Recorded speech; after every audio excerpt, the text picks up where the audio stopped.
Oi, gente! Estamos aqui para mais um episódio do nosso podcast, o Pode Falar Empresário. Eu sou Juliana, contadora da Rede Contábil, e estou aqui mais uma vez para trazer um pouquinho mais de informação e conhecimento dos empresários da região. O nosso foco sempre foi e sempre vai ser levar informação. E eu acho que esse é um momento muito legal para a gente trazer pessoas da nossa região que têm boas experiências, que têm uma trajetória bacana e que pode compartilhar com vocês. Olá, eu sou a Natália Matheus, sou sócia na Rede Contábil Digital, gestora de operações e processos. E estamos aqui para mais um episódio. Isso aí, hoje o nosso convidado é o Marcos. Marcos, é Sade? Sade. Eu fiquei na dúvida, é Sade ou Sade? Não, é Sade mesmo. Marcos Sade. O Marcos, a gente se conheceu num evento, né, muito legal. Sim, lá no G4, em São Paulo. Além de tudo, o Marcos é amigo de um cliente nosso, um cliente que já é conhecido também de anos. Sim. E tem uma trajetória, uma história muito legal com o empreendedorismo, além de estar muito voltado com essa questão de gestão empresarial. Sim. Acho que tem muito para contribuir. Uhum. Era um engenheiro de produção, né? Ainda sou no título, mas até na hora de preencher aquelas fichas, profissão. O que eu vou colocar? Eu boto empresário porque não uso quase nada, assim. Na engenharia a gente acaba usando os métodos, né? A forma de dividir problemas, de resolver, que ajuda muito em gestão, né? Em processos ali. Mas só também, a forma de raciocínio. É isso aí. Então, Marcos, vamos lá. Eu queria que você contasse pra gente como é que foi essa trajetória, inclusive de você deixar de ser um engenheiro de produção e passar a ser um empresário. Ah, legal. Bom, primeiro, obrigado aí pelo convite, né? A gente se esbarra aí, né, em alguns eventos, mas é a primeira vez que a gente está fazendo de fato algo juntos aí, então muito feliz com esse convite. Bom, sou engenheiro de produção, né? Então é uma engenharia um pouco mais administrativa, não é tão técnica assim. Como muitos engenheiros da nossa região voltam muito para a siderurgia, né? Que é uma tradição aqui da região. Então trabalhei por 10 anos no ambiente siderúrgico, no Grupo Votorantim, né? Comecei em Barra Mansa, depois fui para Resende, acabei em São Paulo. Tive alguns projetos internacionais também, né? Colômbia e Argentina. O que me deu bastante bagagem de lidar com pessoas, diversas culturas, línguas, formas de pensar, até ambientes, né? De valores diferentes. E isso acaba dando um pouco de lastro para você fazer qualquer coisa, né? E eu acho que ser empresário acaba sendo muito dessa polivalência, né? Você conseguir... Vários braços. Uma ambidestria, né? De tocar com as duas e ter essa visão um pouco mais ampla das coisas, não tão específicas. E aí, nesse sentido, lá em São Paulo, eu já estava num cargo legal, um cargo de gestão, crescendo bastante na minha carreira, mas senti uma vontade de empreender, né? E aí... Você já tinha um pouquinho dessa veia empreendedora quando criança? Você se lembra disso ou não tinha? A minha família, né? Meu avô veio do Líbano em 1902 e assim, quem vem de fora, né, não fala a língua, ele acaba virando o que chamavam no passado de mascate, né? Que é bater em porta a porta e fazer vendas, né? Então acaba sendo um pouco dessa raiz. Mas a própria cultura árabe ali, ela tem uma raiz um pouco de empresário. E que eu fui só me identificar isso e conectar os pontos há uns 5, 6 anos atrás, né? Então eu sentia que era um chamado dentro de mim, uma vontade ou até uma aptidão.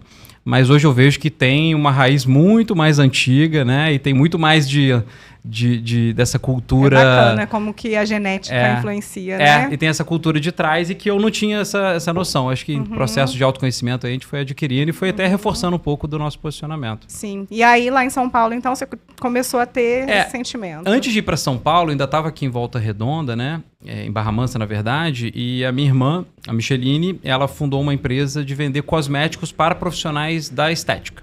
Tá? Então, basicamente, ela vendia aqueles cosméticos de quilo, creme de massagem, produtos faciais, não para o varejo, mas para profissionais da estética.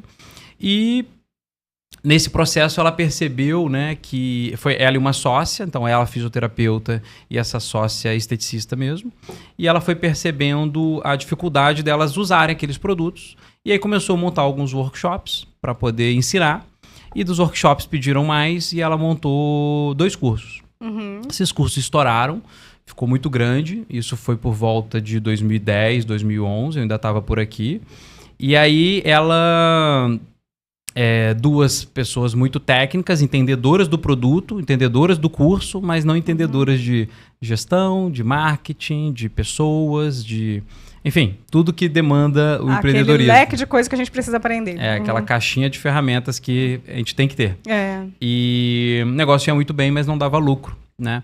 E aí eu ainda, nessa empresa, eu à noite saía às 6 horas do trabalho e ficava até às 10 da noite com elas, todo dia, durante um bom período, trazendo algumas informações, alguns conceitos, fazendo algum tipo de gestão ali para ela. Você estava ajudando mesmo, né? Gratuitamente, como irmão, assim, para o negócio estava quase fechando e indo muito bem. E que isso é muito comum, né? Quando a gente vai conversar depois com empresários que empreendem por oportunidade, né? E por necessidade, é muito comum. E aí a gente viu que alguns pequenos ajustes o negócio respondia. E como é bom um negócio pequeno, eu estava acostumado com empresas, né? Com negócio de enormes. Mudar um processo para 2.000 funcionários, demora 1 ano. E ali você mudava, tem, sei lá, 5 funcionários, a coisa reage, você muda de dia, de manhã, de noite, você já sabe se deu resultado ou não, a coisa muito perto ali. E aquilo me fascinou. E eu vi que o negócio de fato começou a crescer com pequenos ajustes. E aí, depois na saída para São Paulo, essa sócia veio a sair e aí me convidaram. Então foi aí que eu senti essa vontade de abandonar minha carreira, a desgosto da minha mãe, dos meus pais, né? Que os pais querem pro filho, geralmente geração Y, eles querem estabilidade numa carreira, né? Exatamente. Que é uma empresa boa para trabalhar. Era o modelo de sucesso da geração deles. Antigamente era. Né? Fazer uma faculdade, comprar um imóvel e fazer carreira. Era o que era sucesso na geração, né? Baby boomers, até X ali. E para Y já começou a mudar um pouco o que é o conceito de sucesso. E aí vim. Acabei vindo para Volta Redonda, voltei às origens, voltei a morar na casa da minha mãe. Baixei meu padrão de vida ao extremo, porque a empresa não podia me pagar. A empresa me pagava, acho que R$1.200. Tava começando do zero mesmo, e eu estava num cargo de gestão super bem em São Paulo. E aí eu acho que também tem um pouco dessa humildade, né? Do empreendedor, de saber que tem altos e que vai ter baixos e que você tem que meio que readequar e entender que faz parte do jogo. Essa daí é uma coisa muito interessante que você falou, de dar um passo atrás. Como é que foi isso para você, assim, essa decisão? Meu Deus, vou deixar esse salário alto em prol de uma outra coisa. Tem muito de... Eu não sei, talvez uma sensibilidade de saber que aquilo ali poderia dar certo ou não? Ou foi um risco mesmo? Foi um salto, né? A minha tese sempre foi que se der errado é um bom papo para uma entrevista de emprego, né? Então eu ia com essa convicção e nunca usei, de fato, essa entrevista de emprego, essa carta na manga.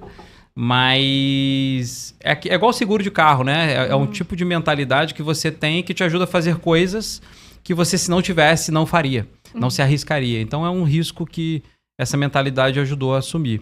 Mas voltar para casa dos pais, depois de 29 anos de idade, né?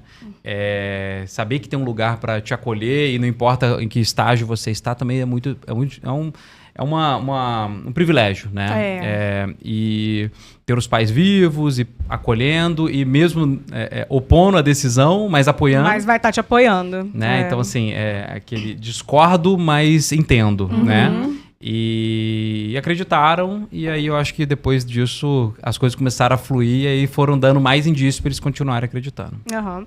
E aí você começou lá com a sua irmã e de fato começou a colocar as coisas para funcionar, né? Como foi isso? Por onde você começou? Qual estratégia você teve para poder fazer dar certo? O que estava dando errado quando você falou? Estava dando muito certo e, por outro lado, não estava tão bem assim. Explica um pouquinho pra gente. Primeira coisa, né? Eu tive que mudar completamente a minha forma de agir. Porque eu estava acostumado num ambiente corporativo, bastante burocrático, né? Com muita aprovações, orçamentos. E aí, quando você pega uma empresa de 5 funcionários, né? Teve um amigo que falou assim, cara, tenta não complicar tanto. Porque você está numa empresa muito grande, você precisa de trazer análises mais rebuscadas para uma tomada de decisão. Quando você está numa empresa que é sua ou um pouco menor, mesmo não sendo sua, mas num cargo de gestão, você acaba... tem muito do sentimento do empresário ali. E aí não tem tempo de você parar, fazer um relatório para tomada de decisão. Principalmente num negócio tão pequeno. E às vezes nem tem tanta gente que vai entender isso, né? Não faz sentido. E aí eu demorei, eu acho que uns 2 meses para poder... Eu fui até com um vocabulário bastante... Eu me vestia todo arrumado, ia de sapato trabalhar. Uma empresa de 5 funcionários, vendia para esteticista. Não fazia sentido nenhum aquilo. E aí depois de um tempo eu fui entendendo que era mais simples, né? E que eu poderia ser menos... analítico como, né, engenheiro, como uma carreira corporativa e usar um pouco do que eu sentia, né? É claro que isso vai até um limite, né? Você não pode... O que te leva até os primeiros passos ali não te faz continuar crescendo. E depois de um tempo eu tive que ir profissionalizando algumas coisas. Mas o primeiro... 6 meses foi grama alta, sabe? Cortar grama alta. Não tinha... era só problema muito esdrúxulo, assim. E que pra mim eu olhava e falava assim, não, isso tá fácil de resolver. E sempre tive muito apoio da Micheline, até porque a gente é bastante complementar nas aptidões, na área do conhecimento. Ela é da área da saúde, eu sou de exatas, né? Então, hoje você cuida de uma parte, ela cuida de outra. E ela cuida de outra. Né? Então isso acaba...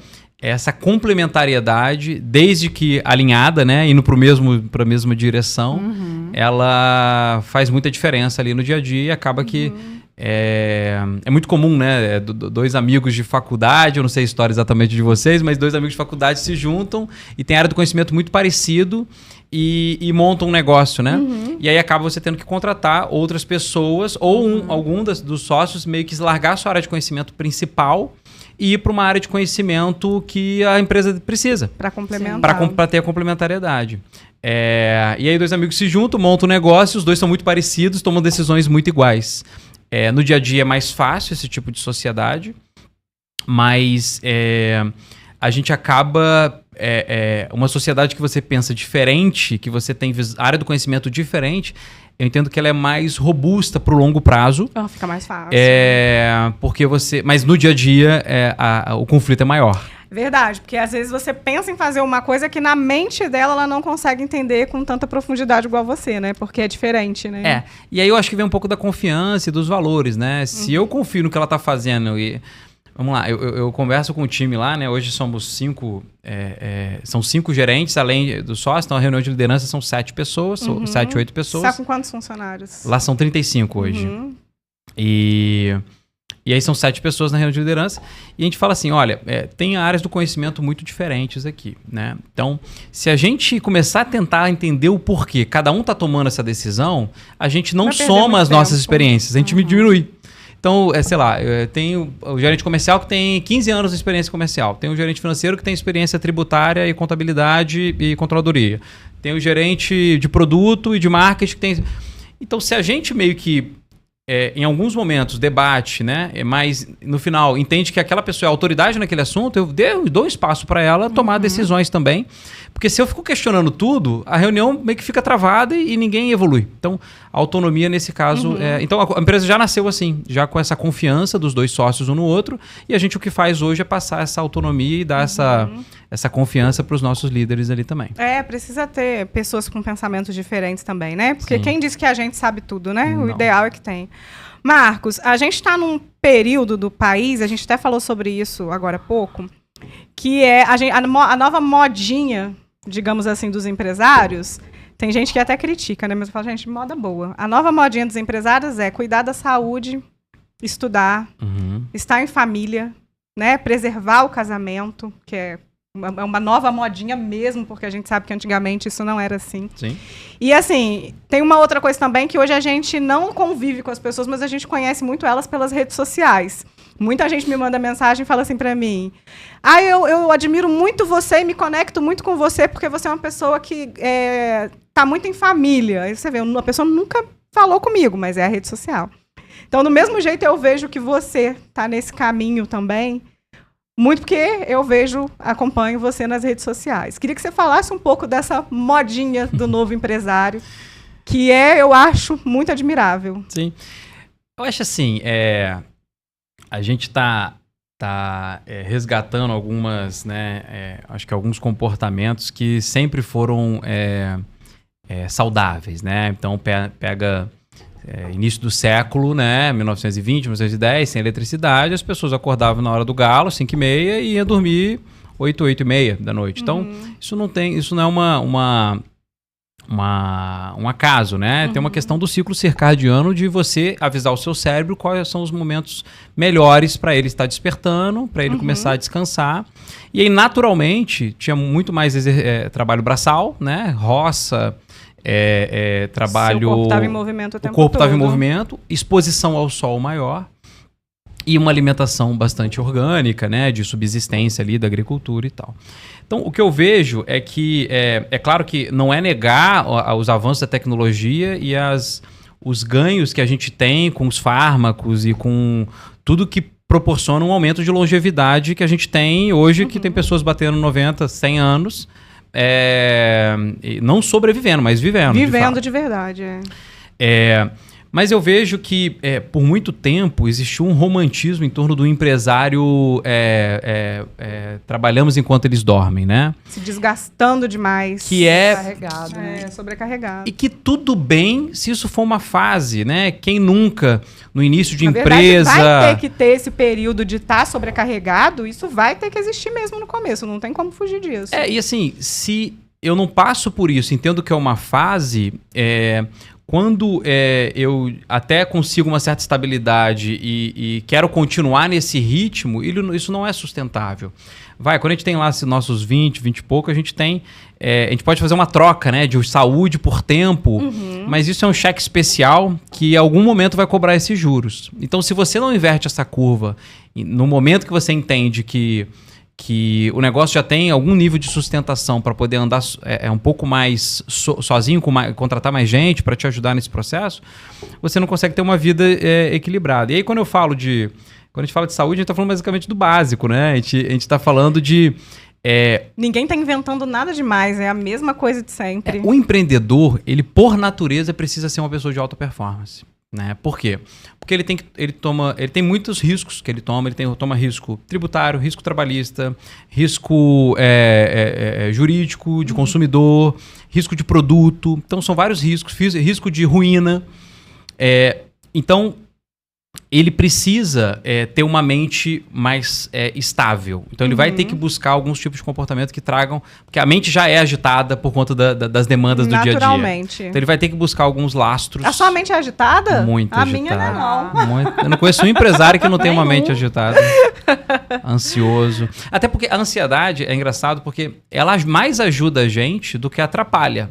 Ela começa a atrapalhar quando ela te gera sofrimento. Então, quando você começa a esquecer as coisas ou criar cenários apocalípticos que nunca acontecerão na sua mente... Geralmente é coisa ruim, né? Que você vai pensar. Só que a ansiedade, ela te ajuda a resolver um problema, a estar na frente, a buscar um conhecimento, a ter uma coceira de resolver algo que tem muita gente ali que não está resolvendo, algo do mercado, um produto... Então, a pessoa fala, eu sou muito ansioso, isso me atrapalha. Eu falo assim, cara, eu não conheço um empreendedor que não tem ansiedade. Agora, o que eu conheço é que a maioria que estão em alta performance é que tem mecanismos de entender o limite. Que aí, voltando ao que a gente estava falando do estilo de vida. Né? Então, assim, você saber o seu limite é fundamental. Eu já passei por momentos bastante tensos, já tive burnout. Eu acho que a saúde mental, ela precisa estar alinhada, senão você não toma boas decisões. E não dá para definir um prazo aqui, mas eu entendo que talvez uns 4, 5 anos ali de um comportamento que não é tão saudável para o teu corpo, talvez seja necessário. Mas se você quiser se manter em alta performance, você sabe que vai ter um limite e aí você vai ter que voltar a treinar, vai ter que... quer dizer, quando você treina, você acaba liberando hormônios que induzem no sono melhor. Então, a qualidade do sono, melhora a função melhora. cerebral. Você acaba não dependendo tanto de alguns fármacos, né? Tem gente que hoje toma remédio para dormir, toma remédio para acordar. E você sabe que o empresário, ele vai precisar ter alta performance para tomar boas decisões. Não tem como ele tomar boas decisões se ele tiver 100% dependente no longo prazo. É lógico que se você pega um curto prazo, né, vai funcionar. Mas no longo prazo ele vai ter que pensar o jogo do empreendedorismo é um jogo de longo prazo, né? Muitas empresas elas vão ficando pelo caminho e as que têm capacidade de se reinventar, de criar novos produtos, novos métodos ali, né? acompanhar as mudanças de mercado, porque tudo muda. Agora estamos falando de IA, estamos falando de... eu vi uma ferramenta de IA ontem que você fala numa língua e a pessoa já responde na outra. E super rápido, e transcreve texto. E isso são... O pessoal só fala de GPT, mas já tem umas 30 outras ferramentas. Coisas. Então, a gente tem que se reinventar. E se você não tiver com uma cabeça boa e com... sem estar no cheque especial da sua saúde ali, né? Cara, você não vai tomar boas decisões, ou vai ser muito mais irritado do que deveria. E aí, eu acho que não é irritado, aí é que você não vai tomar boas decisões mesmo, né? E acaba só complementando, dentro da empresa, acaba que a cultura vai se disseminando. Porque a gente contrata pessoas de todas as gerações, né? É fundamental ter esse mix de ideias, de gerações ali. Agora, no dia a dia, qual vendedor que segunda-feira vai ter melhor performance? Qual financeiro que vai ter segunda-feira boa performance? O cara que não passou o final de semana enchendo a cara e que dormiu bem. Então, naturalmente, pessoas que têm esse estilo de, cara, eu quero construir uma família, eu quero ter filhos, e naturalmente quem tem filhos vai ter que dormir no horário do filho, porque senão não dorme. Então vai ter que não passar ali das 10, porque 5, 6 e meia, 7 horas já está de pé. Então você vai precisar de acompanhar e isso vai ser saudável para você, né, no longo prazo. Então as pessoas que acabam... e aí vai virando uma cultura da empresa e as pessoas acabam indo para lá entendendo que isso também... Elas querem se projetar a melhor performance nisso. Delas. E aí elas acabam indo para empresas que pensam nesse formato, né? Eu acho que os empresários... A gente está num país que as empresas fecham muito rápido, né? Começam, tem muito empreendedor, né? O Sebrae fala que tem muita gente empreendendo, mas que muita gente desiste muito rápido. E geralmente as pessoas desistem na hora que ia começar a dar certo. Porque tem uma fantasia de que 1 ano, 2 anos eu já vou estar ganhando dinheiro. E não vai ser. Pode ser, acontece. Mas não tem nenhuma garantia disso. Mas não tem nenhuma garantia disso. E aí as pessoas desistem muito rápido. Mas eu acho que é muito porque a cabeça não está preparada para tudo que vem com o ato de empreender, né? Que é o que a gente está falando. Tem que ter uma mente saudável.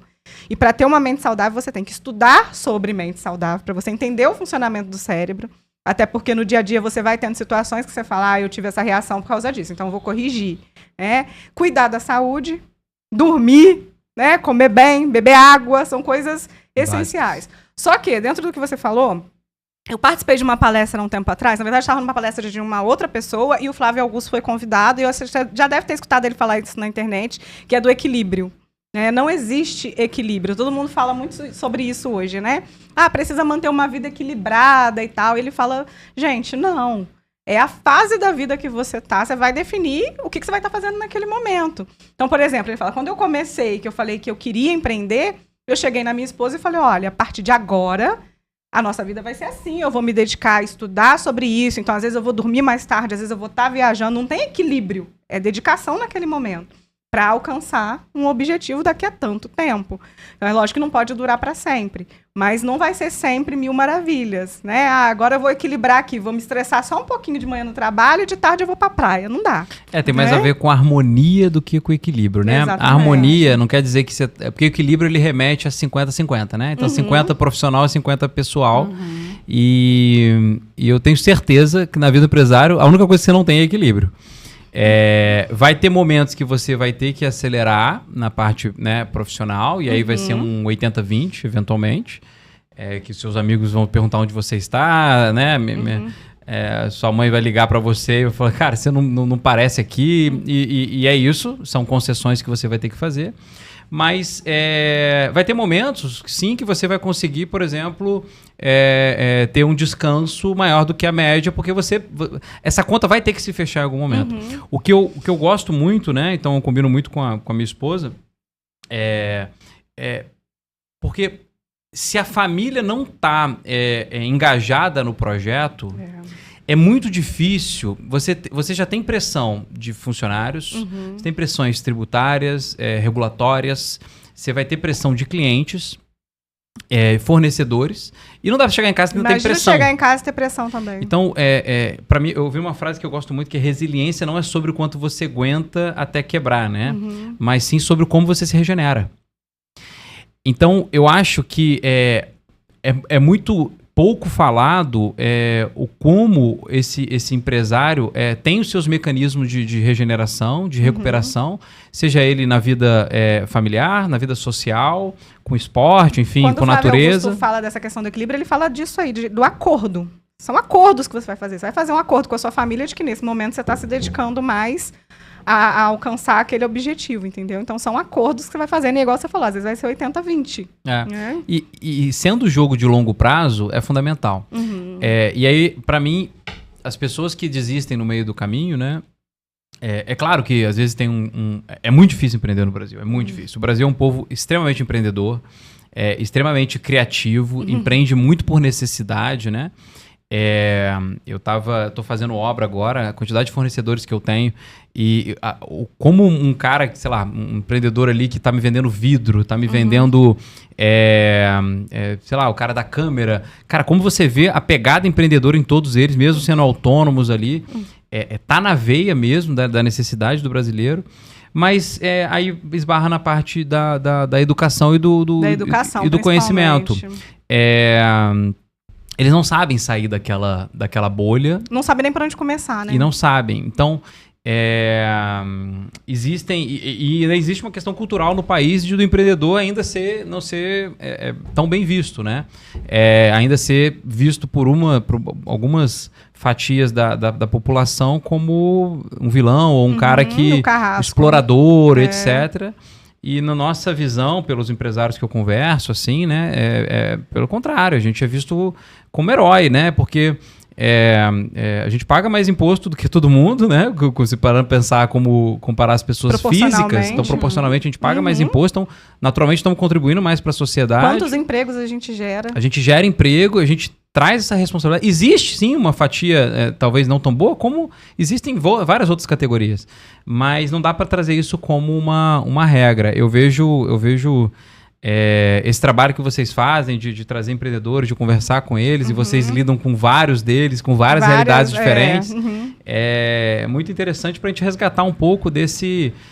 países que de fato viraram desenvolvidos, eles enxergam seus empresários, seus empreendedores, pessoas que de fato criam negócios, né, como pessoas que, cara, levam a nação à frente. E países que ficam estagnados, ele vai ter um pouco dessa coisa do empreendedor meio vilão. Então, eu acho que é uma decisão de que país a gente quer ser. Se a gente quer de fato ser essa vilanização do empreendedor, ou se a gente quer entender que essas pessoas estão criando, né? Quer dizer, essa televisão, essa mesa, esse lugar que a gente está fazendo, são tudo empreendedores que criaram isso de algum momento. Mas foi com um objetivo financeiro. E qual o problema? Qual o problema dele ter uma motivação financeira? Desde que isso não passe por cima de valores. Gente, o principal objetivo... a gente pode falar sobre várias coisas, né? A gente, por exemplo... Na contabilidade, a gente tem o objetivo de desenvolver pessoas, né, que são os funcionários. A gente está sempre levando treinamento para eles, para que eles se desenvolvam. A gente faz um monte de coisa lá dentro da empresa, pensando na melhoria deles como profissionais. A gente desenvolve muito o lado do cliente também, com essa parte consultiva. Do mesmo jeito que a gente está aqui conversando, a gente deixa as portas abertas para o cliente lá conversar sobre o que ele quiser, para a gente trocar ideia e ajudar ele a se desenvolver. Mas, gente, o principal objetivo de qualquer empresa é ganhar dinheiro. Sim. É porque as pessoas acham que é feio falar isso, né? O brasileiro tem muito essa cultura com relação a dinheiro. Mas essa é a verdade. Todo mundo quer o quê? Ganhar dinheiro, é isso, né? É uma ONG com fins lucrativos, né? Exatamente. Então, assim, o caminho é esse mesmo, não sem tem passar jeito. por cima de valores, de ética, etc. Exatamente, né? Sem passar de por cima crimes, disso. obviamente, né? Não tem problema nenhum, desde que você esteja gerando progresso, né? Eu gosto dessa temática, a gente levanta, a gente sabe que é um duelo de gigantes aí, a gente vai contra muitas opiniões. Mas eu acho que existe uma onda nos últimos, talvez, 5 anos de grupos de empresários, de grupos de network, né? Que eles ajudam muito essa identificação, né? Porque quando eu vou conversar com outro empresário, são exatamente as mesmas dores. E quanto mais a gente vai crescendo, mais solitário a gente vai ficando. Porque se eu tenho um grande problema, eu não vou chegar para o meu time e desabafar com eles, né? Eu vou... levar esse problema para casa, conversar com alguns mentores, conversar com alguns colegas, ler alguma coisa sobre para tentar chegar numa solução. A gente começa tentando falar com a família e a família não vai entender, né? E aí você vai se sentindo cada vez mais sozinho. E esses grupos ajudam muito, né? Sim. Existem vários aqui, né? Isso é muito bom. Inclusive, a gente tem um sonho, um plano de fazer um grupo de mentoria aqui em Volta Redonda. Pô, seria muito de legal. Alto nível, sabe? Eu acho que vai ser bem Conte interessante. Comigo, eu estaria presente, porque eu gosto dessa troca e às vezes eu aprendo mais num café com um amigo empresário, assim, Exatamente. do que eu tentar bater na cabeça no problema e o cara só fala assim, por que você não faz desse jeito? E me dá uma visão extremamente boa. Eu costumo ter essa agenda. Eu tenho algumas pessoas que eu me consulto aqui na região, outras online, para poder me ajudar a pensar coisas diferentes. E é recíproco, eles me consultam de volta e eu sou uma pessoa completamente fora do mercado deles. Então, acho que isso até ajuda a trazer decisões mais criativas. É importante, né? Outras visões de outras pessoas em outros mundos, né?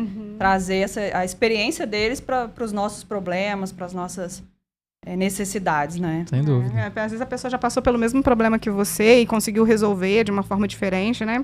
Mas, Marcos, agora eu queria que você contasse um pouquinho sobre as empresas. Você tem 2 ramos de trabalho diferentes aí, né? Conta um pouquinho pra gente o que é. Bom, então lá a gente descobriu lá atrás, né, que a parte de educação era um gargalo do crescimento tanto das vendas do produto e até do desenvolvimento profissional desse esteticista na época. Hoje a gente atende biomédicos, fisioterapeutas e farmacêuticos, até médicos. Então a gente criou esse braço de educação. Essa empresa chama Inesf. Ela tem uma pós-graduação, né? Hoje essa pós-graduação é aqui em Volta Redonda. E a gente tem mais algumas franquias e estamos num processo de expansão de franquias, né? Então, nossa meta é chegar em 50 franquias até 2030. É um processo gradual e que é outra empresa, no final das contas, né? É um grande desafio, uma franqueadora, né? é uma outra empresa.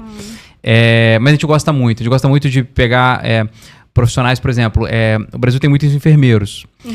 São 2,5 milhões, se eu não me engano. E você tem um grupo muito cansado de plantões, de viradas ali, né? Que é uma vida ali talvez não tão sustentável para quem depois quer virar mãe, né? Quer amadurecer com mais qualidade de vida, não trocar dia pela noite, etc. E aí ela vê na estética, né? Que a gente chama hoje de saúde estética, é uma possibilidade de uma migração de carreira. Então a gente pega esse profissional pelo braço e ajuda ele aproveita os conhecimentos dele de faculdade. No caso, o enfermeiro, ele tem muito conhecimento na ciência humana, na parte dos funcionamentos dos sistemas, né, humanos, né, fisiológicos, biológicos. E aí isso tudo é utilizado dentro da pós-graduação, então a gente aproveita isso e a gente ensina ele a fazer procedimentos estéticos, seja injetáveis, seja de pele, seja de melasma, de redução de medida, etc. E ele faz essa movimentação, consegue ter mais liberdade, vira um empreendedor, né? Tem mais liberdade e consegue ter mais prosperidade. Então, uma bandeira nossa é levar essa prosperidade para esse profissional.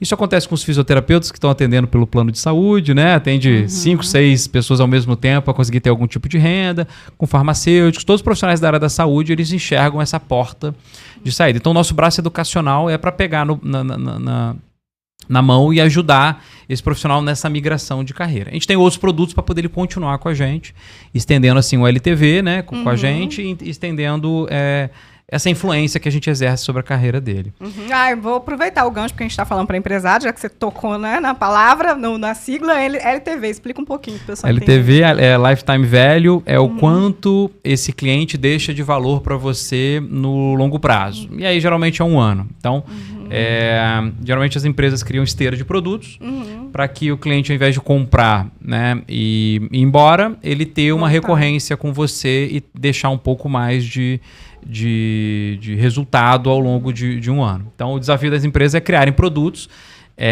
para que você tenha um relacionamento com ele duradouro e não só um relacionamento pontual. E aí que dá um índice bom do LTV e, assim, a gente sempre fala para o empresário, né? Precisa conhecer um pouco dessas coisas, né? Desses indicadores, porque eles é que vão te ajudar a nortear o futuro da empresa, né? A gente fala sobre o CAC, né? Que você chegou a comentar, o LTV, tudo isso te ajuda e é outra ferramenta da caixinha que é importante que o empresário precisa ter. Né? Eu vou fazer um ponto aqui que, assim, quando eu tive aquela dica do meu amigo falando, não foca tanto nessa burocracia, nessa parte analítica e vai mais no feeling, eu levei muito ao pé da letra. E eu fiquei mais tempo, né? Eu deveria ter ficado uns 6 meses a 1 ano nesse período do feeling. Mas eu comecei a gostar, porque é gostoso, né? Você tomar decisão com base no feeling, você acha que é isso e vambora. E até mais fácil, Você não precisa de provar pra ninguém, é você com você mesmo e tal. Mas eu atrasei algumas evoluções, assim, da empresa. E aí, depois de, uns 5 anos empreendendo, que eu fui voltar a estudar. Eu estudava muito na época, né, da minha carreira corporativa. Fiquei uns 5 anos sem estudar, entendendo que eu já tinha o conhecimento do mundo corporativo necessário. E que ele sim é aplicável na vida empresária, mas não é tudo.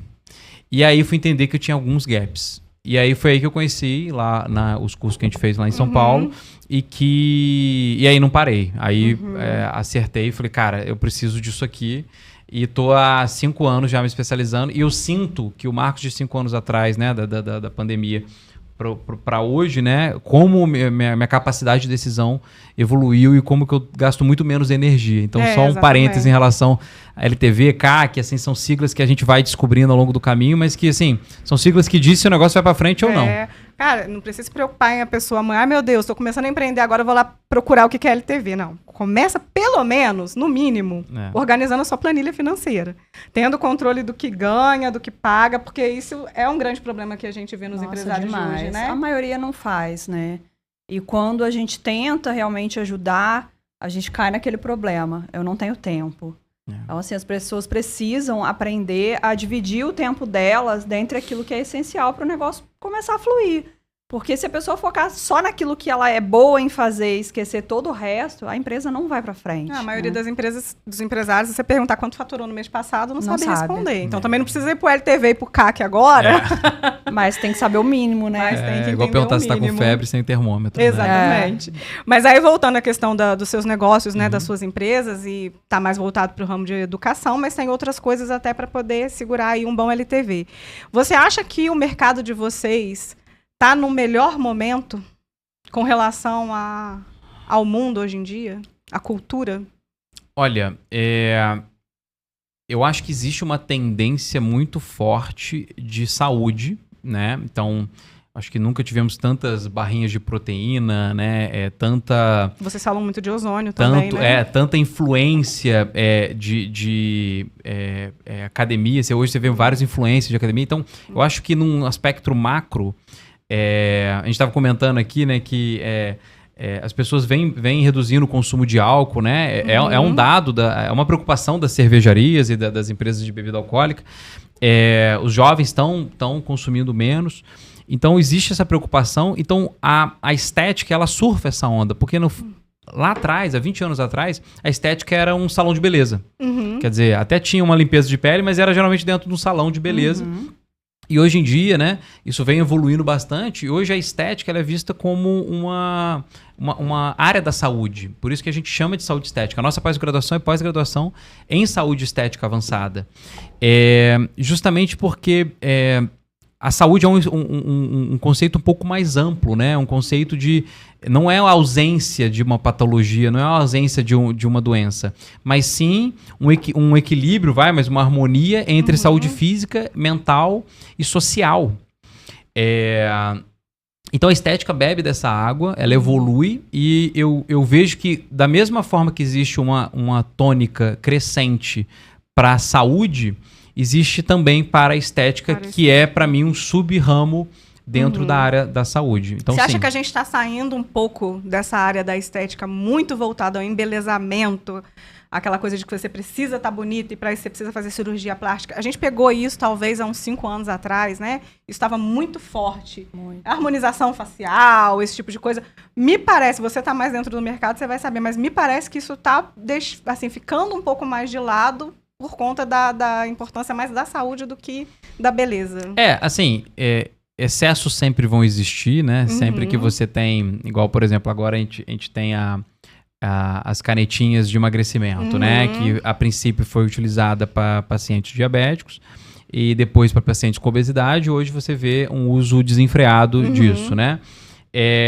Então, existem alguns excessos. Eu não estou aqui para poder julgar quem usa e quem tem dificuldade de emagrecimento e usa isso. Eu acho que se é um recurso fármaco e você sente necessidade, você deve usar, desde que acompanhado por um médico e que faça sentido para você. Então, assim, o que eu vejo é que existe uma preocupação de longevidade de saúde um pouco maior, e isso é um efeito mundial. E que o Brasil sempre esteve bem nesse cenário. O Brasil é um dos países que mais se movimenta, ainda tem uma população bastante sobrepeso e obesa, mas comparado a algumas economias desenvolvidas, né, você pega os Estados Unidos, você pega as pessoas... Estados Unidos tem muito, obesidade é 40%. Se você soma com sobrepeso, dá 60%. Quer dizer, mais da metade da população está ou obesa ou com sobrepeso. E aí também são enfim, questões da cultura, da alimentação deles e tal. O que eu vejo é que o Brasil está bem, o Brasil fala de saúde há muito tempo, o Brasil se movimenta, muito ao ar livre, belezas naturais, ecoturismo. O Brasil foi eleito agora recentemente o melhor país para ecoturismo do mundo. Aumentou muito o número de corredores, as pessoas que andam de bicicleta, isso aumentou muito, então, assim, é visível, né? E a saúde ela vai acompanhando, a estética vai acompanhando esse movimento. Existem os excessos, vai existir, mas não só na saúde, como outras áreas também. E eu acho que o nosso trabalho até reforça isso, né? O trabalho do empresário nesse segmento, de conseguir trazer essa conscientização, trazer o que de fato vai agregar, o que de fato é excesso. Mas no final a gente forma profissionais e eles tomam as decisões deles que convierem ali. Mas eu entendo que a população está buscando uma estética mais natural. Eu acho que isso é uma tendência. É legal, bacana. Agora, eu queria que você falasse um pouquinho pra gente sobre a parte do marketing digital. Eu vejo que você é muito envolvido com isso e a gente sabe que esse é um caminho sem volta. Para quem fala assim, eu tenho Instagram, mas nem mexo. É complicado. Empreender sem você estar no mundo digital é muito complicado. Não que você tenha que estar no Instagram, não é isso que a gente está querendo dizer. Tem várias ferramentas digitais, né? Mas você precisa estar antenado com tudo que está acontecendo. A gente já saiu da época de chegar à internet, porque a gente é dessa época, né? Que chegou a internet. Já deixamos a época das redes sociais, hoje isso já está instalado, faz parte do dia a dia, já estamos partindo para a inteligência artificial. Então, assim, isso é muito importante você estar antenado com isso. E eu vejo que você é uma pessoa que acompanha bem, né? Eu acho que a pandemia foi um salto para a gente. A gente era uma empresa bastante local / regional. Então, chega uma hora, se a gente tem... Por exemplo, 70% de share do mercado, quer dizer, dos alunos que cursam estética na região, 70% é meu aluno, fica muito difícil você conseguir chegar em 75, 80. É mais caro chegar dos 70 ao 80 do que, de repente, você abrir uma nova unidade em outro lugar e sair do 0 ao 10 ou ao 20, né? E com isso vieram os infoprodutos e o acesso ao marketing digital. Quer dizer, virou uma necessidade na pandemia. Eu também não sou um early adopter, né? Eu não sou o primeiro a entrar no mundo digital. Mas na pandemia a gente viu de fato essa necessidade e começamos a entrar mais profundamente. Hoje, né? Quer dizer, a gente falou de uma empresa que é a parte de educação. Ela é bastante... regional, e ela vai expandir com franquias, né? Mas eu tenho essa outra empresa que é a parte de equipamentos, que se chama SAD Tecnologia, que ela vende equipamentos para clínicas de dermatologia e estética. Então vende lasers de depilação, de remoção de tatuagem, laser de CO2, que tem atuação em ginecologia, tem atuação em corte cirúrgico, em cirurgia plástica. E esse mercado a gente já tem uma atuação nacional. Então, nessa atuação nacional, eu vendo, por exemplo, essa semana saiu máquina para Maranhão, saiu para Rondônia, saiu para Rio Grande do Norte. Então, assim, a gente está atendendo o Brasil todo. Como é que eu chego até esse cliente? Através de um bom trabalho de marketing digital. Então, quem não está dando atenção para marketing digital provavelmente está negligenciando uma grande oferta de clientes que poderiam estar batendo na sua porta, né? E como as entregas de produto de forma digital melhorou muito, né? Seja por conteúdo, por conhecimento, hoje é comum MBAs online, cursos online em geral, e você comprar um produtinho, né, que vem de um Mercado Livre que você não sabe nem de qual CD veio, e chega 2, 3 dias na sua casa, quem não está olhando para a marca digital, sem dúvida está deixando boa parte do crescimento da sua empresa na mesa, correndo o risco de até não existir mais depois de um certo período, porque vai entrar novas empresas que vão fazer isso, porque já vão ser nativas disso, já nascem fazendo marketing digital e que vão acabar engolindo o seu mercado, né? Então, Verdade.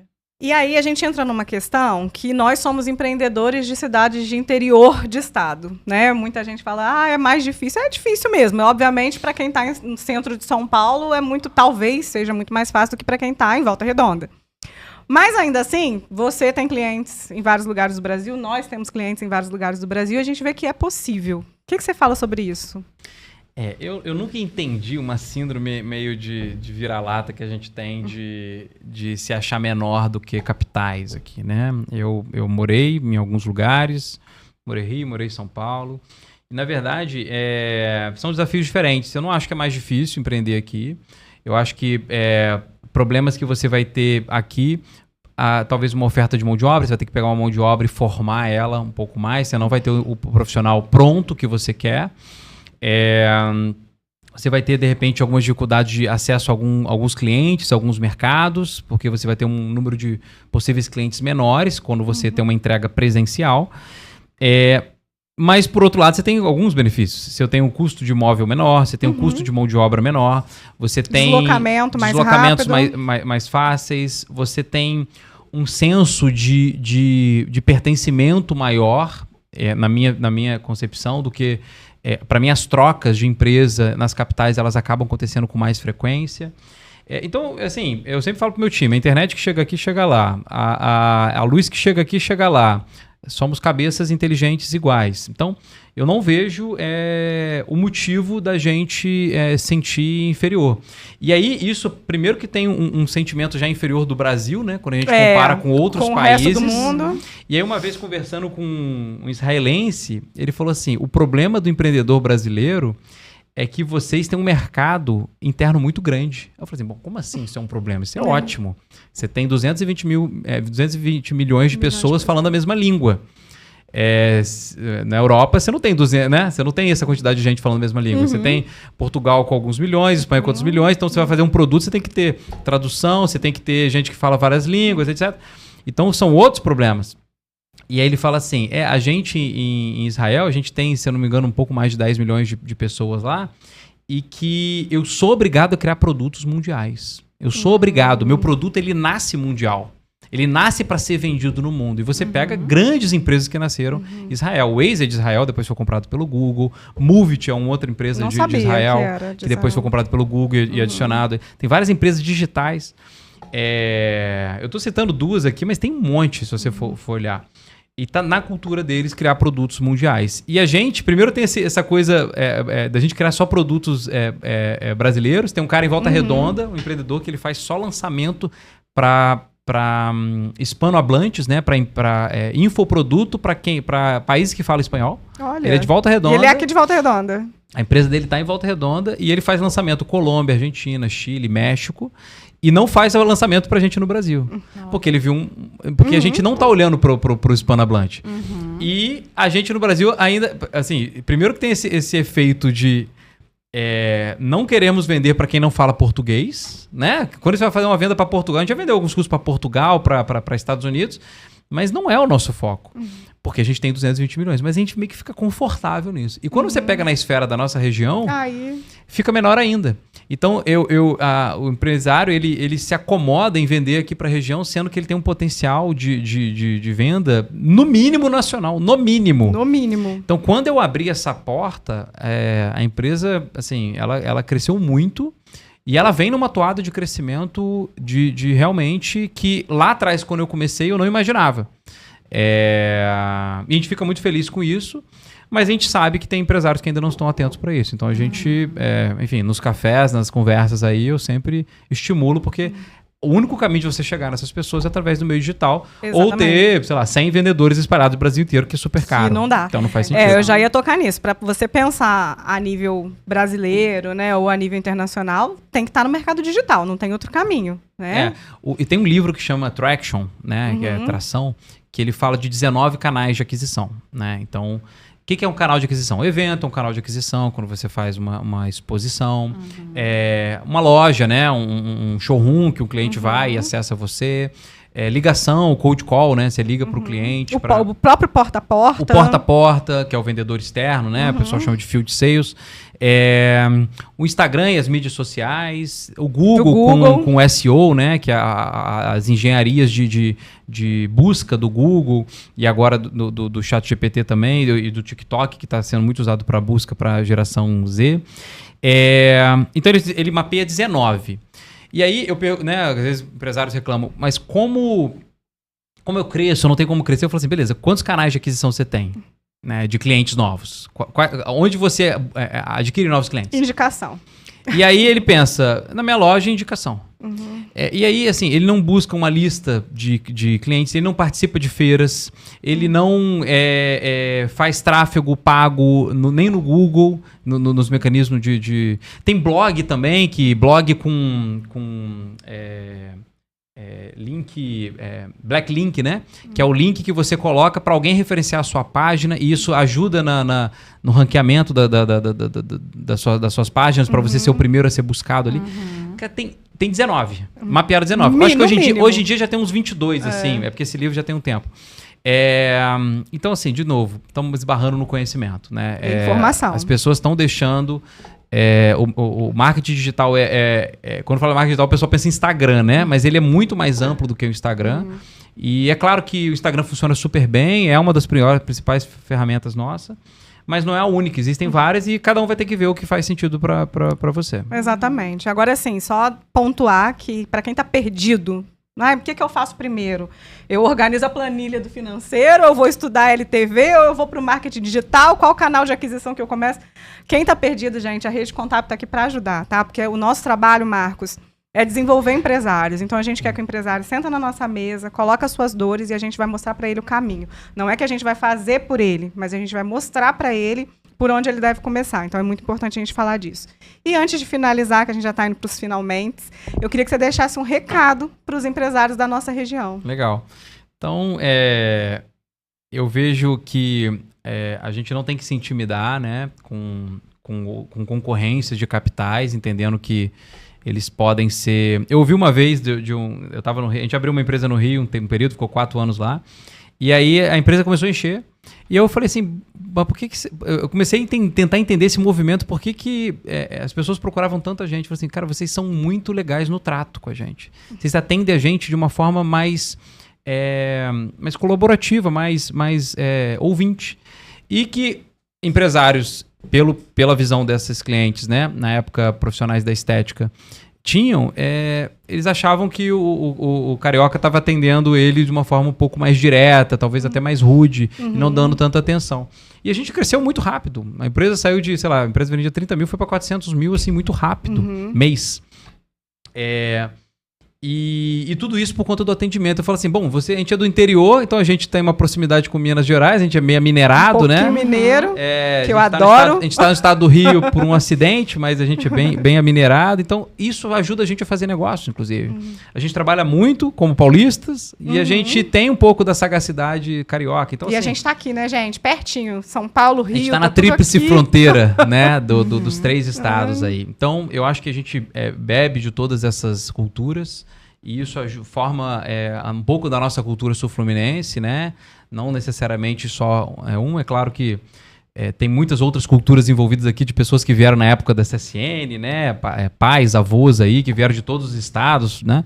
Para trabalhar aqui. Então a gente tem isso na ascendência também. Então a gente é um povo bastante misto e isso traz bastante resiliência e essa capacidade de empreender. E para mim, empreendimento tem a ver com resiliência. Tem a ver com você, cara, conseguir no longo prazo questionar o que você está fazendo, pensar coisas novas, e você ter uma diversidade cultural e uma visão Brasil, talvez até mundo, cara, não tem limite, né? O único limite que o empresário tem é o que ele mesmo se coloca. Exatamente. Nesse processo vai ser fundamental se alinhar com pessoas que ou já fizeram, então busque pessoas que já fizeram ou profissionais que tenham uma mentalidade de crescimento, né? E mude o seu ambiente e se alie à Rede Contábil, a outros empresários, tome um café, participe de grupos de empresário, porque isso vai de fato quebrar algumas objeções que eu acho que é você mesmo que se impõe, né? Na verdade, você quer botar culpa na economia, nos problemas, nos clientes, na concorrência, mas eu acho que tem saída, sempre tem uma saída. Sempre tem. E acaba que a seta aponta pra gente, né? Se deu certo pra alguém, vai dar certo pra você também. Exatamente. Eu queria aproveitar e fazer uma última pergunta, posso? Tá, Vamos pode. Seus projetos para o futuro? Pergunta ampla, né? Bom, falamos aí do Inesp, né? Então, esse crescimento até as franquias, né? Até 2030, 50 unidades. Então, é um projeto bastante forte. Eu não conheço alguma franqueadora que seja aqui da região. Acho que se existir, não são muitas. Olha, eu não conheço. Então, também, não. A gente quer ser ou a primeira, uma das primeiras, né? Para isso no Inesp. Na SAD, que é a parte de equipamentos, né? A gente tem um projeto de expansão nacional, ainda com o mercado digital.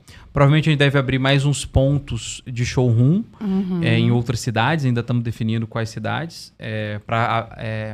Uma venda de um equipamento de um ticket alto precisa de um relacionamento, da pessoa ver o que está comprando. Tem muito golpe na internet. Então o pessoal gosta de ver a tecnologia, entender sobre ela. Apesar de no final comprar digitalmente, né? Depois vai para casa e manda mensagem e compra. Então a gente deve expandir 1 ou 2 showrooms a mais. E assim, como missão da empresa, um pouco mais macro, a gente quer de fato proporcionar essa liberdade, né? Para empreender, para transformar vidas para os profissionais da saúde estética, né? Uma bandeira muito forte nossa essa pessoa crescer e ter, né? A profissional da estética não se enxerga como empreendedora, tá? Ela se vê como alguém conhecedora tecnicamente dos produtos, do estudo ali, né? Da parte da saúde, que é muito minucioso, é muito específico. Só que porque já é muita informação, né? Só que no fim do dia, ela nisso. precisa de fazer vendas, ela precisa fazer gestão, ela precisa ter uma secretária, ela precisa de fazer marca, ela precisa de fazer essas coisas. E a gente tem um propósito muito legal lá de abraçar ela em todas essas áreas. Entendendo que talvez ela precisa conhecer, talvez tecnicamente, de mais uma técnica ali, uma toxina botulínica, um preenchedor, um fios, um ozônio, um endolaser, enfim. Tem várias hoje, né? Mas que ela precisa de outras. Então a gente está desenvolvendo produtos para poder abraçar ela com gestão, com marketing, com outras coisas também. E isso já é ensinado dentro da pós-graduação, mas a gente quer ter produtos soltos nisso também. Então nosso propósito é de fato abraçar essa profissional e trazer prosperidade para ela. É uma bandeira muito forte de trazer prosperidade para esses profissionais que estão entrando na estética e fazendo suas migrações de carreira. São a maioria mulheres, tem homens também, mas a gente acaba vendo que até para conciliar a vida ali de mãe, né, de mulher, né, é uma carreira que traz mais conforto, mais prosperidade mesmo. A pessoa consegue organizar a agenda, né? Pensando no aspecto amplo da palavra prosperidade, família, dinheiro, etc. E liberdade de tempo. A gente entende que a gente tem bons produtos e que a gente consegue abraçar ela de uma forma mais ampla. Então, o projeto nosso amplo é esse. E tudo que tiver no meio que puder fazer a gente alcançar isso, levar até lá, seja fazer parceria com um banco que ajude crédito para poder ensinar para ela. Se a gente fazer uma parceria com a Rede Contábil para poder ajudar em cursos no desenvolvimento do negócio. ou no desenvolvimento ou numa contabilidade ali para ela. Então, tudo que faz sentido para apoiar ela nesse empreendimento, apesar dela não se chegar empresária, né? Não se enxergar dessa forma, está dentro do nosso propósito, do nosso sonho grande. Até porque precisa realmente de tudo isso para, de fato, deslanchar como empresário, que a sua missão acaba batendo muito com a nossa, que está lá na nossa parede, que é desenvolver os empresários para terem uma carreira de sucesso. Né? Eu acho que a gente que tem um lugar, né, que a gente alcança e consegue ter um púlpito para falar algo, a gente tem que dar a mão para pessoas que estão nessa trajetória. Eu sinto muita... Faço isso, né, com pessoas que me mandam mensagem, que ligam, eu tomo um café, almoço aqui na região bastante. E eu acho que recebi muito dessa ajuda no início. E isso faz toda a diferença para quem está começando. Agora é hora de compartilhar. É hora de compartilhar. Então, sem dúvida, vocês fazem isso no trabalho de vocês. A gente faz isso com nossos clientes, mas está aberto aí para a gente conversar, trocar uma ideia. Eu acho que provocar os seus projetos é uma coisa que eu sei fazer bem. Queria deixar um presente para você. Muito uma obrigado. lembrancinha para você lembrar da gente. Obrigado. Lá. E queria muito te agradecer, Marcos. Obrigada. Antes da gente finalizar e agradecer, a gente tem um recadinho. Nós queremos agradecer a nossa patrocinadora, Espelhar Semijoias, que veste aí a gente com as joias. Muito obrigada, Isabela, e sigam lá nas redes sociais, Espelhar Semijoias. Isso aí. Marcos, muito obrigado. Muito obrigado, obrigado por trazer um pouquinho do seu conhecimento. Acredito que se a gente for sentar realmente para conversar, vai ter muito papo, né? Tem muita coisa. Mas obrigado, tá? Obrigada. Até a próxima. Prazer te conhecer. Um abraço. Tchau, tchau. Tchau, tchau.